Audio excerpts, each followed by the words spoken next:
Hey tubers! Welcome back for another adventure. I want to tell you about this HZXVOGEN welder that I just picked up. It's one of those 3-in-1 guys. It does wire welding either with flux or with gas. It does TIG welding and it also does arc welding.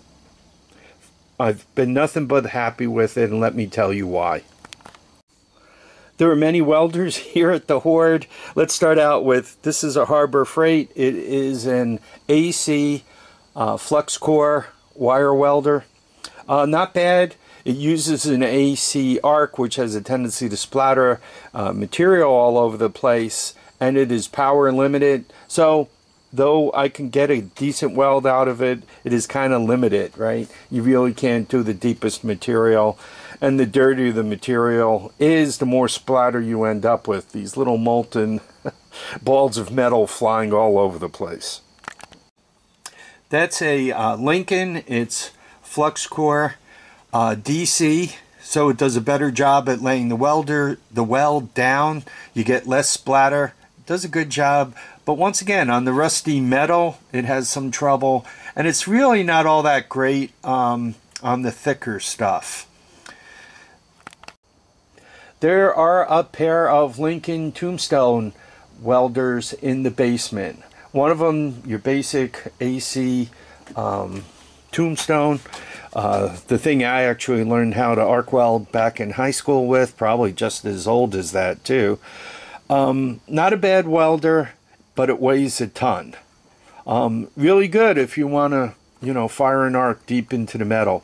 The second Lincoln down there is also a tombstone. It's AC/DC, and it really never worked properly. I bought it new when I was just getting back into welding, and I was ending up with these, thick caterpillar welds, and I couldn't get them to settle down. I couldn't get them to melt in. I couldn't get the weld to penetrate deep into the material. I actually went to welding school at BOCES after trying to use it, and I realized it was probably not proper. It's probably missing a phase, so you get a weld, and then you get a cool-off period, you get a weld, and then you get a cool-off period. So that one, really, I should take apart and figure out what's wrong with it. If it's not fixable, right, if there's something cooked inside, I should just get rid of it, trade it in for copper. So now that you know all my welders, right, you probably want to know, why would I buy another one? Why would I spend another $300 on another welder? I was after a welder to do rusty bed frames. That's mostly what I fabricate stuff with, right? I'm building this cart thing here, and other than the drawers, everything else is rusty bed frame, right? Rusty pipes, rusty bed frame, and I was after a welder to do that. So yeah, I can use the AC tombstone down by the garage, but that's kind of inconvenient. It's much easier to be able to pick a welder up and go to do what you want to do with it. So I bought this thing, and quite honestly, I've only used it as an arc welder. And let me show you how to do that. I went to YouTube before I bought this thing, and there was a real shortage of videos on it. So let me talk about arc welding. You plug it in, not hard to do, turn it on,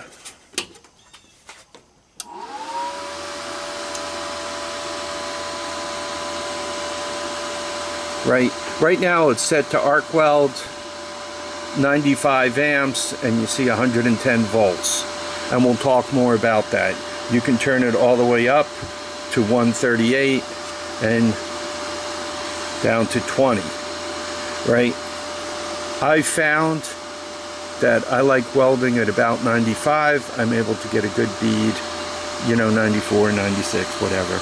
But call it 95. I'm able to get a good bead, and I'm using these E6011 1/8 inch, Harbor Freight sugar sticks. So here's an example of one of the welds I put down. Now you might be saying, oh, that's not a great weld. You know what? Not bad, considering this is metal straight from a metal supply. This is bed frame. This is the junky metal from the cabinet, and there's something else in between, kind of an up rail. So when you're looking at all the different kinds of metal, that's not too bad a weld. Here's another weld I put down.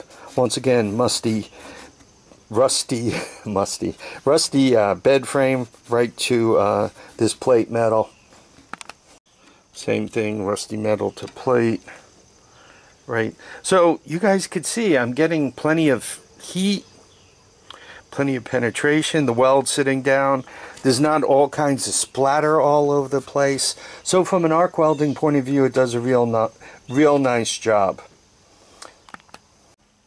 Next question, how does one arc weld with this thing? You take it out of the box, you plug it in, ground wire, right, put it right there, turn it in. Now we're doing a non-bottled, right, whether it's flux core or arc welding, right, so the negative goes to the torch. Right, there you go.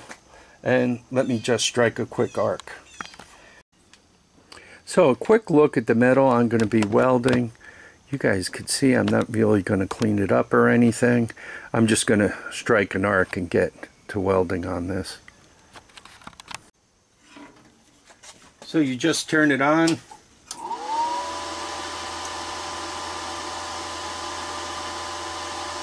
It remembers 95 and that we're arc welding. Put your protective eyewear on.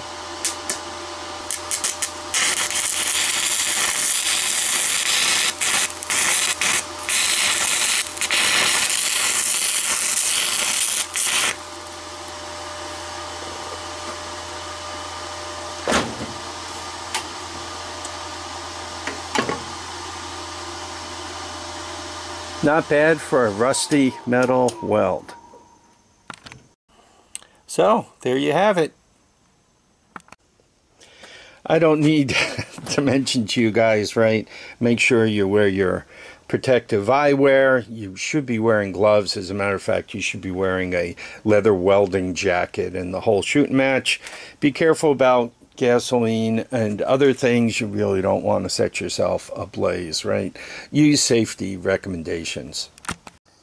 So as you pop open the box, it also comes with the MIG and the flux core wire welding apparatus. They even give you a spool of wire. How could you not do better than that? They give you the gas hose. You know, we'll talk about that in a second.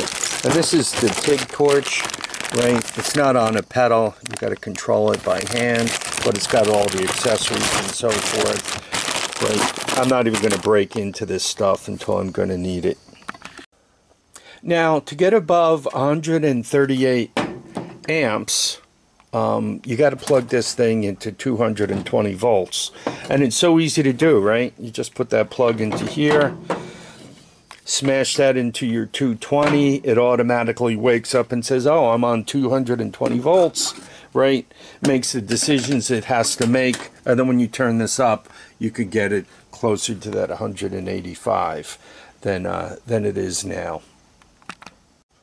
For me, this is absolutely the perfect welder. I don't have to go downstairs to the lower garage and fish out those 1.5 ton Lincoln tombstone welders, right? I don't have to deal with those two heavyweights down there. For the kind of welding I do, just small little sections at a time, a minute, having a DC arc welder is perfect. I typically don't go above 100 amps, right? 1/8 inch rod. Mostly I'm fabricating with old bed frames and rusty metal, and most of that stuff is thin. As you could see, I didn't clean this up to get it started. It took a few strikes, but once it was welding, right, I mean, it just bulldozed itself right through that rust and contaminated metal and everything else. If I would have, you know, kind of run the grinder along there and just made sure that the metal was clean, I'm sure the arc would have fired right up, and then it's easy to just keep going. About using this welder, I have it right now on this long extension cord. That extension cord is a 12 gauge, but it goes all the way to the lower garage. I think it's 50 foot long, right? So it's on a 50-foot extension cord and still works beautifully. I do have the ground clamp, right? You guys can see I cleaned the metal up there and made sure I got a real solid ground. If you have a solid ground and a clean striking surface, the weld sticks a lot less. I have run this thing on 110 with double extension cord. I plugged it into this flat guy. So, I mean, that's 100 foot of extension cord.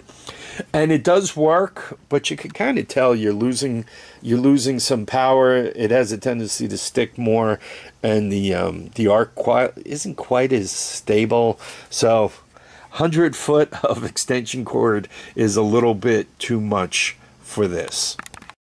So I'm not being sponsored or anything. I paid $289.99 for this on eBay. There's a couple of the particulars. It's got a 2-year warranty on it, so before the 2 years is up, I'm going to have to try out the TIG welding and the Flux core. Though, quite honestly, I probably will use it for TIG, but for Flux core, you know, I got other welders, or even if I hook the gas up to that and go with metal inert gas MIG welding, that'll be my wire welder, and this will be my arc welder and my TIG welder, right? So I probably do not see myself really using the Flux core with this, though you never know. I might be on the road. I take this welder along with me. I'll take along the accessories for Flux core, and if I need it, I need it. The thing is, right now it's just so convenient and easy, right? You take those leads out and kind of roll them up, roll up the cord, and you could just pick this up with, you know, like one finger and carry it around. It really, for me, it's the perfect welder. It's really meeting everything I wanted to do. That's the person I bought it from, and I just mentioned them because the service was wonderful. I ordered it. I think I got it within 3 days, which is like a home run. If you guys are familiar with what's going on with eBay, I think it came Federal Express. You know, they must have paid a premium to get it to me that quick. So that was good. And then they followed up a couple of days later and said, "Do you like your welder? Can we help you? Is there anything wrong?" So I was nothing but satisfied with this.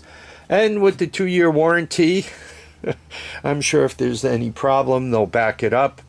For me, 100%, 100%